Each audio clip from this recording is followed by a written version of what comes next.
بسم اللہ الرحمن الرحیم۔ کروڑوں درود السلام حضرت محمد صلی اللہ علیہ وسلم پہ اور ان کی آل پہ۔ السلام علیکم محترم ناظرین و سامعین، آج میں اللہ پاک کے نبی حضرت موسیٰ علیہ السلام کے بیان کرنے کے لیے حاضر ہوا ہوں۔ اس ویڈیو میں عطائے رسالت، وحی الہی، معجزات، فرعون کی طرف جانے کا حکم، بہت کچھ بتایا جائے گا، اس لیے اس ویڈیو کو آخر تک دیکھیے اور مکمل معلومات حاصل کیجیے۔ قرآن پاک کی سورۃ طٰہٰ میں اللہ پاک ارشاد فرماتے ہیں، پھر وہ جب آگ کے پاس آئے تو ندا فرمائی گئی کہ اے موسیٰ، بے شک میں تیرا رب ہوں، تو اپنے جوتے اتار دے، بے شک تو پاک وادی طویٰ میں ہے، اور میں نے تجھے پسند کیا، تو اب اسے غور سے سن جو وحی کی جاتی ہے۔ بے شک میں ہی اللہ ہوں، میرے سوا کوئی معبود نہیں، تو میری عبادت کر اور میری یاد کے لیے نماز قائم رکھ۔ بے شک قیامت آنے والی ہے، قریب ہے کہ میں اسے چھپا رکھوں تاکہ ہر جان کو اس کی کوشش کا بدلہ دیا جائے، تو قیامت پر ایمان نہ لانے والا اور اپنی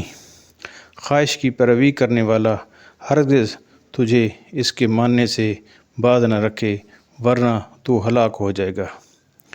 یہاں خطاب بظاہر حضرت موسیٰ علیہ السلام سے ہے، اور اس سے مراد آپ علیہ السلام کی امت ہے، یعنی گویا کہ ارشاد فرمایا کہ اے امت موسیٰ، قیامت کا منکر اور خواہش کا بندہ تجھے قیامت پر ایمان سے باز نہ رکھے، ورنہ تو ہلاک ہو جائے گا۔ اللہ پاک نے حضرت موسیٰ علیہ السلام سے فرمایا، اور اے موسیٰ، یہ تمہارے دائیں ہاتھ میں کیا ہے؟ اس سوال کی حکمت یہ ہے کہ حضرت موسیٰ علیہ السلام اپنے عصا کو دیکھ لیں اور یہ بات دل میں خوب راسخ ہو جائے کہ یہ عصا ہے، تاکہ جس وقت وہ سانپ کی شکل میں ہو تو آپ کے خاطر مبارک پر کوئی پریشانی نہ ہو، یا یہ حکمت ہے کہ حضرت موسیٰ علیہ السلام کو مانوس کیا جائے تاکہ اللہ عز و جل سے کلام کی ہیبت کا اثر کم ہو۔ معلوم ہوا کہ سوال ہمیشہ پوچھنے والے کی لا علمی کی بنا پر نہیں ہوتا، بلکہ اس میں کچھ اور بھی حکمتیں ہوتی ہیں۔ اس لیے حضور پر نور صلی اللہ علیہ وسلم کا کسی سے کچھ پوچھنا حضور انور صلی اللہ علیہ وسلم کے بے خبر ہونے کی دلیل نہیں۔ آپ علیہ السلام نے عرض کی، یہ میرا عصا ہے، میں اس پر تکیہ لگاتا ہوں اور اس سے اپنی بکریوں پر پتے جھاڑتا ہوں، اور میری اس میں اور بھی کئی ضرورتیں ہیں۔ یاد رہے کہ سوال کے جواب میں حضرت موسیٰ علیہ السلام کا اپنے عصا کے فوائد بھی بیان کرنا اللہ پاک کی نعمتوں کے شکر کے طور پر تھا۔ اللہ پاک نے حضرت موسیٰ علیہ السلام سے ارشاد فرمایا، اے موسیٰ، اس عصا کو زمین پر ڈال دو تاکہ تم اس کی شان دیکھ سکو۔ حضرت موسیٰ علیہ السلام نے عصا زمین پر ڈال دیا تو وہ اچانک سانپ بن کر تیزی سے دوڑنے لگا اور اپنے راستے میں آنے والی ہر چیز کو کھانے لگا۔ یہ حال دیکھ کر حضرت موسیٰ علیہ السلام کو طبعی طور پر خوف ہوا، تو اللہ پاک نے ان سے ارشاد فرمایا، اسے پکڑ لو اور ڈرو نہیں، ہم اسے دوبارہ پہلی حالت پر لوٹا دیں گے۔ یہ سنتے ہی حضرت موسیٰ علیہ السلام کا خوف جاتا رہا، حتیٰ کہ آپ علیہ السلام نے اپنا دست مبارک اس کے منہ میں ڈال دیا، اور وہ آپ علیہ السلام کے ہاتھ لگاتے ہی پہلے کی طرح عصا بن گیا۔ حضرت موسیٰ علیہ السلام سے مزید فرمایا گیا، اپنا ہاتھ اپنی قمیض کے گریبان میں ڈال کر نکالو تو وہ کسی مرض کے بغیر سفید اور چمکتا ہوا نکلے گا۔ چنانچہ حضرت موسیٰ علیہ السلام نے اپنا دست مبارک گریبان میں ڈال کر نکالا تو ویسا ہی چمکدار نکلا۔ اس کے بعد ارشاد فرمایا، اور خوف دور کرنے کے لیے اپنا ہاتھ اپنے ساتھ ملا لو تاکہ ہاتھ اپنی اصلی حالت پر آئے اور خوف دور ہو جائے۔ سورۃ طٰہٰ میں اللہ پاک ارشاد فرماتے ہیں، اور اپنے ہاتھ کو اپنے بازو سے ملاؤ، بغیر کسی مرض کے خوب سفید ہو کر ایک اور معجزہ بن کر نکلے گا، تاکہ ہم تجھے اپنی بڑی بڑی نشانیاں دکھائیں۔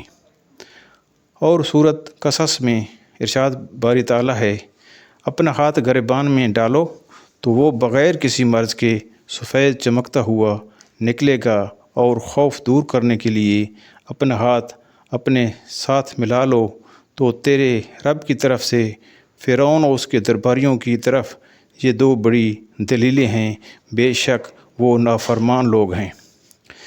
یہاں جس خوف کا ذکر ہوا اس کے سبب کے بارے میں ایک قول یہ ہے کہ ہاتھ کی چمک دیکھ کر حضرت موسیٰ علیہ السلام کے دل میں خوف پیدا ہوا، اور اس خوف کو دور کرنے کے لیے یہ طریقہ ارشاد فرمایا گیا۔ دوسرا قول یہ ہے کہ اس سے وہی خوف مراد ہے جو سانپ کو دیکھنے سے پیدا ہوا تھا، اسے آیات میں بیان کیے گئے طریقے سے دور کیا گیا۔ عطائے معجزات کے بعد اللہ پاک نے حضرت موسیٰ علیہ السلام سے ارشاد فرمایا، فرعون کے پاس جاؤ، بے شک وہ سرکش ہو گیا۔ دوسرے مقام پر ارشاد فرمایا، تم اور تمہارا بھائی دونوں میری نشانیاں لے کر جاؤ، اور میری یاد میں سستی نہ کرنا، دونوں فرعون کی طرف جاؤ، بے شک اس سے نے سرکشی کی ہے۔ یہاں ایک اہم بات قابل توجہ ہے کہ حقیقت میں تو حضرت موسیٰ علیہ السلام کو فرعون اور اس کے تمام ماننے والوں کی طرف بھیجا گیا تھا، البتہ فرعون کے خاص ذکر کی وجہ یہ ہے کہ اس نے خدائے ہونے کا دعویٰ کیا تھا اور کفر میں حد سے گزر گیا۔ اللہ پاک نے مزید نرمی کے ساتھ نصیحت کرنے کی ہدایت کرتے ہوئے ارشاد فرمایا، تو تم اس سے نرم بات کہنا، اس امید پر کہ شاید وہ نصیحت قبول کر لے یا ڈر جائے۔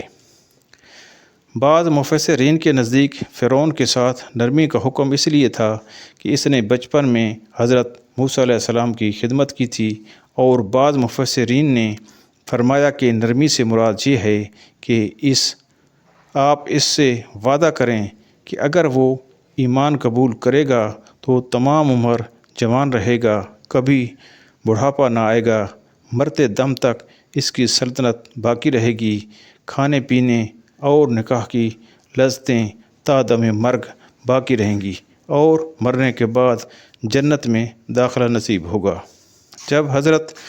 موسیٰ علیہ السلام کو سرکش فرعون کی طرف جانے کا حکم دیا گیا اور آپ علیہ السلام جان گئے کہ انہیں ایک ایسے عظیم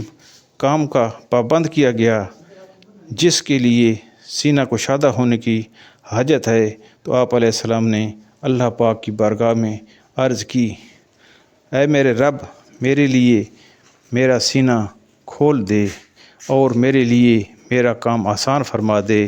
اور میری زبان کی گرہ کھول دے تاکہ وہ میری بات سمجھیں۔ مزید عرض کی، اور میرے لیے میرے گھر والوں میں سے ایک وزیر کر دے، میرے بھائی ہارون کو اس کے ذریعے میری کمر مضبوط فرما، اور اسے میرے کام میں شریک کر دے، تاکہ ہم بکثرت تیری پاکی بیان کریں اور بکثرت تیرا ذکر کریں، بے شک تو ہمیں دیکھ رہا ہے۔ حضرت موسیٰ علیہ السلام کی اس درخواست پر اللہ پاک نے ارشاد فرمایا، اے موسیٰ، تیرا سوال تجھے عطا کر دیا گیا ہے۔ حضرت موسیٰ علیہ السلام نے مزید عرض کی، اے میرے رب، میں نے ان میں سے ایک شخص کو قتل کر دیا تھا، تو مجھے ڈر ہے کہ وہ مجھے قتل کر دیں گے، اور میرا بھائی ہارون، اس کی زبان مجھ سے زیادہ صاف ہے، تو اسے میری مدد کے لیے رسول بنا تاکہ وہ میری تصدیق کرے، بے شک مجھے ڈر ہے کہ وہ مجھے جھٹلائیں گے۔ اللہ پاک کے بندوں کی مدد لینا انبیاء کرام کی سنت ہے، جیسے حضرت موسیٰ علیہ السلام نے حضرت ہارون علیہ السلام کی مدد لی۔ اللہ پاک نے حضرت موسیٰ علیہ السلام کی عرض قبول کی اور ان سے ارشاد فرمایا، ان قریب ہم تیرے بازو کو تیرے بھائی کے ذریعے قوت دیں گے اور تم دونوں کو غلبہ عطا فرمائیں گے، تو وہ ہماری نشانیوں کے سبب تم دونوں کا کچھ نقصان نہ کر سکیں گے، تم دونوں اور تمہاری پیروی کرنے والے غالب آئیں گے۔ اس سے معلوم ہوا کہ بزرگوں کی دعا کی بہت عظمت ہے، جیسے حضرت ہارون علیہ السلام کی نبوت میں حضرت موسیٰ علیہ السلام کی دعا کا اثر بھی ہے۔ البتہ یاد رہے کہ نبوت اللہ پاک کی عطا ہے اور وہ جسے چاہتا ہے عطا فرماتا ہے، اور یہ بھی یاد رہے کہ سید المرسلین صلی اللہ علیہ وسلم کی تشریف آوری کے بعد اب قیامت تک کسی کو نبوت نہیں مل سکتی، کیونکہ آپ صلی اللہ علیہ وسلم آخری نبی ہیں، اور آپ کی آمد پر اللہ پاک نے نبوت کا سلسلہ ختم فرما دیا۔ البتہ اب بھی اللہ پاک کی بارگاہ کے مقرب بندوں کی دعا سے ولایت، علم، اولاد اور سلطنت مل سکتی ہے۔ سورۃ شعراء میں ارشاد باری تعالیٰ ہے، اور یاد کرو جب تمہارے رب نے موسیٰ کو ندا فرمائی کہ ظالم لوگوں کے پاس جاؤ جو فرعون کی قوم ہے، کیا وہ نہیں ڈریں گے؟ عرض کی، اے میرے رب، میں اس بات سے ڈرتا ہوں کہ وہ مجھے جھٹلائیں گے اور میرا سینہ تنگ ہوگا اور میری زبان نہیں چلتی، تو ہارون کو بھی رسول بنا دے، اور ان کا مجھ پر ایک الزام ہے، تو میں ڈرتا ہوں کہ کہیں وہ مجھے قتل نہ کر دیں۔ اللہ پاک نے فرمایا، ہرگز نہیں، تم دونوں ہمارے معجزات لے کر جاؤ، ہم تمہارے ساتھ ہیں، خوب سننے والے ہیں۔ اس طرح یہ واقعہ سورۃ نمل آیات 7 تا 14 میں بھی بیان کیا گیا ہے۔ فرعون اور ان کی قوم کے لوگ طرح طرح کے گناہوں اور جرائم میں مبتلا تھے۔ ان گناہوں میں سے چند کا بیان کیا جاتا ہے۔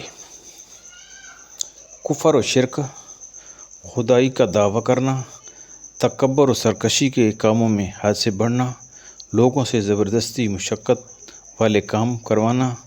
ظلم و فساد، طرح طرح کی اذیتیں دے کر لوگوں کو ناحق قتل کرنا، جادو کرنا اور اسے سیکھنا سکھانا، بد فعلی لینا، کہنوں اور نجومیوں کی تصدیق کرنا، حضرت موسیٰ علیہ السلام و ہارون علیہ السلام اور ان پر ایمان لانے والوں سے دشمنی رکھنا اور انہیں حقیر جاننا، لمبی امیدیں باندھنا اور آخرت کا انکار کرنا، خود پسندی میں مبتلا ہونا اور دوسروں کو حقیر جاننا، منصب، قوت اور صحت و عافیت پر مغرور ہونا، عہد نہ توڑنا، اللہ پاک کی خفیہ تدبیر سے بے خوف ہونا، بنی اسرائیل کو عبادت گاہ میں نماز سے روکنا اور ان کی عبادت گاہوں کو ویران و برباد کرنا، گناہوں پر قائم رہنا اور حضرت موسیٰ علیہ السلام کے معجزات سے نصیحت حاصل نہ کرنا۔ اللہ پاک کا حکم پا کر حضرت موسیٰ علیہ السلام مصر کی طرف روانہ ہوئے۔ آپ علیہ السلام اون کا جبہ پہنے ہوئے تھے، دست مبارک میں عصا تھا، اس کے سرے میں زنبیل لٹکی ہوئی تھی جس میں سفر کا توشہ تھا۔ اس شان سے آپ علیہ السلام مصر میں پہنچ کر اپنے مکان میں داخل ہوئے۔ حضرت ہارون علیہ السلام وہیں تھے۔ آپ نے انہیں خبر دی کہ اللہ پاک نے مجھے رسول بنا کر فرعون کی طرف بھیجا ہے، اور آپ کو بھی رسول بنایا ہے کہ فرعون کو خدا کی طرف دعوت دو۔ یہ سن کر آپ کی والدہ صاحبہ گھبرائیں اور حضرت موسیٰ علیہ السلام سے کہنے لگیں کہ فرعون تمہیں قتل کرنے کے لیے تمہاری تلاش میں ہے، جب تم اس کے پاس جاؤ گے تو وہ تمہیں قتل کر دے گا۔ لیکن حضرت موسیٰ علیہ السلام حکم الہی پر عمل کرنے کے لیے ہارون علیہ السلام کو ساتھ لے کر فرعون کے ہاں پہنچے۔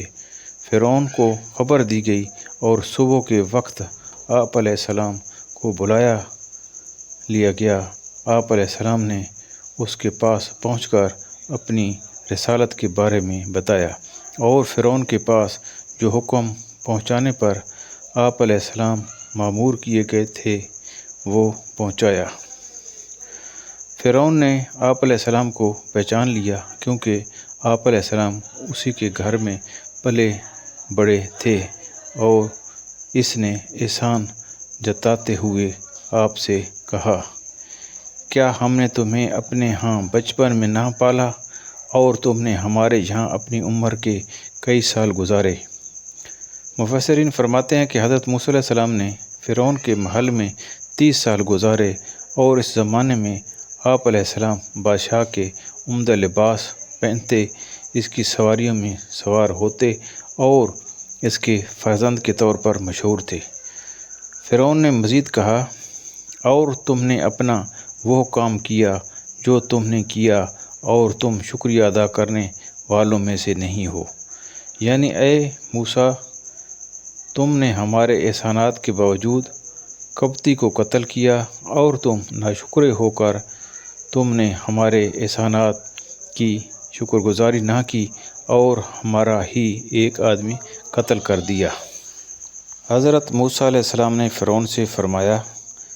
میں نے وہ کام اس وقت کیا تھا جب مجھے راہ کی خبر نہ تھی، پھر جب میں نے تم لوگوں سے ڈر محسوس کیا تو میں تمہارے پاس سے نکل گیا، تو میرے رب نے مجھے حکمت عطا فرمائی اور مجھے رسولوں میں سے کر دیا۔ یعنی میں نے قبطی والا وہ کام اس وقت کیا تھا جب میں نہ جانتا تھا کہ گھونسا مارنے سے وہ شخص مر جائے گا، کیونکہ میرا اس قبطی کو مارنا اسے ظلم سے روکنے اور ادب سکھانے کے لیے تھا، قتل کرنے کے لیے نہیں۔ پھر جب میں نے تم لوگوں سے ڈر محسوس کیا کہ اس کے بدلے تم مجھے قتل کرو گے، تو میں تمہارے پاس سے مدین شہر کی طرف نکل گیا، اور مدین سے مصر آتے وقت کوہ طور کے پاس مجھے میرے رب عز و جل نے حکم عطا فرمایا اور مجھے رسالت کا منصب عطا فرمایا۔ فرعون نے جو احسان جتایا تھا اس کے جواب میں حضرت موسیٰ علیہ السلام نے فرمایا، اور یہ کون سی نعمت ہے جس کا تو مجھ پر احسان جتاتا رہا ہے کہ تو نے بنی اسرائیل کو غلام بنا کر رکھا؟ یعنی اس میں تیرا کیا احسان ہے کہ تم نے میری تربیت کی، بچپن میں مجھے اپنے پاس رکھا، کھلایا اور پہنایا، اپنے گھر میں پرورش پانے کی بجائے تیرے ہاں رہنے کا سبب تو یہی ہوا کہ تو نے میری قوم بنی اسرائیل کو غلام بنایا اور ان کے بچوں کو قتل کرنا شروع کر دیا۔ تیرے اس ظلم کی وجہ سے میرے والدین میری پرورش نہ کر سکے اور مجھے دریا میں ڈالنے پر مجبور ہوئے۔ اگر تو ایسا نہ کرتا تو میں اپنے والدین کے پاس ہی رہتا، اس لیے یہ بات اس قابل ہی نہیں کہ اس کا احسان جتلایا جائے۔ اسے دوسرے الفاظ میں یوں سمجھ لیں کہ کوئی شخص کسی بچے کے باپ کو قتل کر کے بچہ گود میں لے اور اس کی پرورش کرے، پھر بڑا ہونے پر اسے احسان جتلائے کہ بیٹا تو یتیم لاوارث تھا، میں نے تجھ پر احسان کیا اور تجھے پال پوس کر بڑا کیا، تو اس کے جواب میں وہ بچہ کیا کہے گا؟ وہ یہی کہے گا کہ اپنا احسان اپنے پاس سنبھال کر رکھ، مجھے پالنا تو تجھے یاد ہے، لیکن یہ تو بتا کہ مجھے یتیم لاوارث بنایا کس نے؟ حضرت موسیٰ علیہ السلام کی اس تقریر سے فرعون لاجواب ہو گیا، تو اس نے یہ گفتگو چھوڑ کر دوسری بات شروع کر دی اور کہا، اور سارے جہاں کا رب کیا چیز ہے؟ حضرت موسیٰ علیہ السلام نے جواب دیا، آسمانوں اور زمین کا اور جو کچھ اس کے درمیان میں ہے وہ سب کا رب ہے، اگر تم یقین کرنے والے ہو۔ ہو سکتا ہے کہ فرعون نے اللہ پاک کی جنس و ماہیت کے متعلق سوال کیا ہو، لیکن حضرت موسیٰ علیہ السلام نے اس کے سوال پر اللہ پاک کے افعال اور اس کی قدرت کے وہ آثار ذکر فرمائے جن کی مثل لانے سے مخلوق عاجز ہے۔ چنانچہ فرمایا کہ سارے جہان کا رب وہ ہے جو آسمان اور زمین اور جو کچھ ان کے درمیان میں ہے ان سب کا پیدا کرنے والا ہے۔ اگر تم لوگ اشیاء کو دلیل سے جاننے کی صلاحیت رکھتے ہو تو ان چیزوں کی پیدائش اس کے وجود کی کافی دلیل ہے۔ اس مفہوم کے اعتبار سے آیات سے یہ بات معلوم ہوتی ہے کہ ہر شخص سے اس کے لائق گفتگو کرنی چاہیے۔ حضرت عبداللہ بن عباس رضی اللہ تعالیٰ عنہ فرماتے ہیں، ہمیں حکم دیا گیا ہے کہ ہم لوگوں سے ان کی عقلوں کے مطابق کلام کریں۔ بعض مفسرین کے نزدیک فرعون کا سوال اللہ پاک کی صفت کے بارے میں تھا، اس لیے حضرت موسیٰ علیہ السلام نے یہاں وہ جواب دیا وہ فرعون کے سوال کے مطابق ہے۔ اس ویڈیو کو آخر تک دیکھنے، سننے، لائک اور شیئر کرنے والوں کو اللہ پاک جزائے خیر عطا فرمائے۔